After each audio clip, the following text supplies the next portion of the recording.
Alright guys, welcome to 9R again. So today we're going to work on shifting parabolas and working with vertex form. We talked about vertex form, but now we're going to actually talk about why we do it. So if you look at the first problem, it tells you to just graph, alright, parentheses x plus 2 squared minus 1. And again, look for top and bottom. Oop, I got to go back and change my table set to 1. Okay, go back and look for top and bottom y's to be the same. There we go, I got it. Now they don't give me a table, so I'm just gonna plot the points. So it only goes up to 6, so I'm gonna do -4, 1, 2, 3, 4, up 3. I got -3, 0. I got -1. I got -2, -1. -1, 0, and 0, 3. So I'm going to connect those dots. Boom. And they call this g of x, which is just a way of labeling it. Sorry for my finger there. All right, what's the vertex? Well, it's right there. So it's -2, -1. Now, the next part of this is talking about comparing. Here's what they call a parent function. Here's the shifted. So what happened? Well, it shifted 2 to the left and 1 down. You just look at the vertex and see where the vertex shifted. So I'm going to say shifts 2 to the left and 1 down.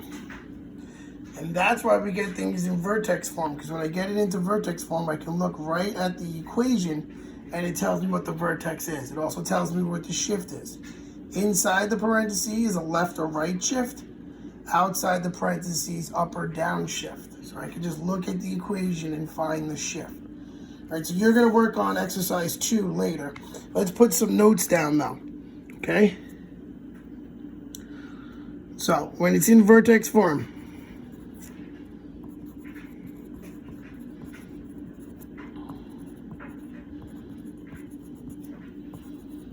which what they say is y equals x minus h squared plus k. That's vertex form.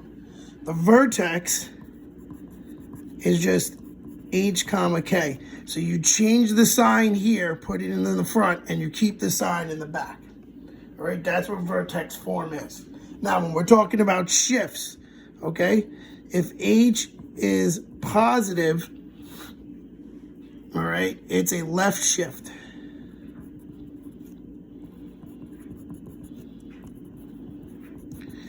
H is negative, it is a right shift.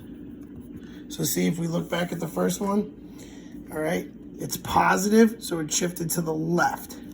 If this was negative, it would shift to the right. All right, now if you look at the other letter, K, the outside number, if K is positive, it is an up shift. And if K is negative, it is a downshift.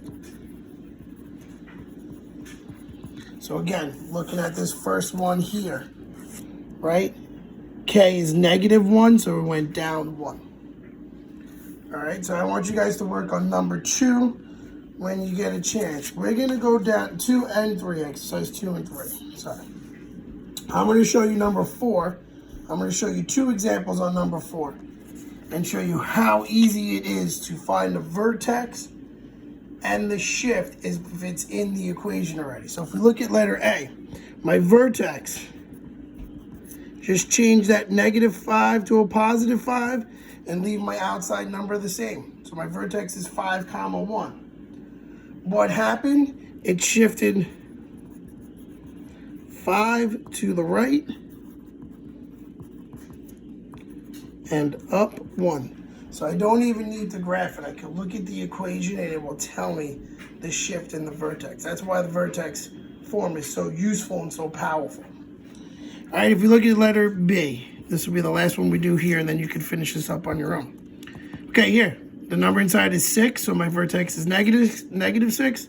There's no number on the outside, so there's no shift up. So my vertex is -6, 0. My shift is 6 to the left and 0 up or down, whatever you put. It's not going anywhere, just shifting to the left. All right, so you can finish these other 6. It should take you probably 20, 25 seconds to do that. All right, so now the last, so that was, we practiced graphing again, talking about the shift. We put some notes on the bottom, so make sure you see that. If you don't see it, I'll post the answer key up on the Google Classroom too, where you can copy the notes down if you didn't get them during the video. Now the next part, I just want to do on the next page, exercise 1, letter A, because I'm going to show you, we're going to remind each other how we did vertex form last time. All right, and then we're going to, so you can use it for the rest of them, because then on exercise 2 on this page, make sure you get it into vertex form, graph them, and see the shift and all that stuff. But just to remember, when we're doing vertex form, we need to complete the square. Completing the square needed to equal the constant. So if you look on this one, I'm going to minus 14 to both sides. I got y minus 14 equals x squared plus 8x. Again, this is a review. What goes in this parenthesis? Take 8 divided by 2, and I get 4. What do I have to do to this side? I got to do 4 squared, so I got to add 16 to this side. 16 minus 14 is 2, so I got y plus 2, and then just get it into y equals form. Subtract 2 to both sides, and now, bam. This is in vertex form, and I'm done. And now I can look right here, instead of graphing the whole thing, my vertex is -4, comma, -2. And off of the parent function, it's a shift 4 to the left and 2 down. So that's why we use completing the square to get things into vertex form. All right, complete the rest of this worksheet, front and back. If you have any questions, please feel free to email me at robert.mcconi@riverhead.net or robert.mcconi@g.riverhead.net. Again, we will have a quiz tomorrow. It'll be a short quiz, maybe 5 or 6 questions on Castle Learning, and it will be timed to get you used to getting a little bit of a timed quiz. All right, I'm not sure if I'm gonna do a half hour or 60 minutes. For people who have extended time, your actual test will reflect the extended time. I'll put the extra time in there for you guys. All right, so make sure you do it, and hopefully I'll see you guys soon. Have a great day. Talk to you tomorrow.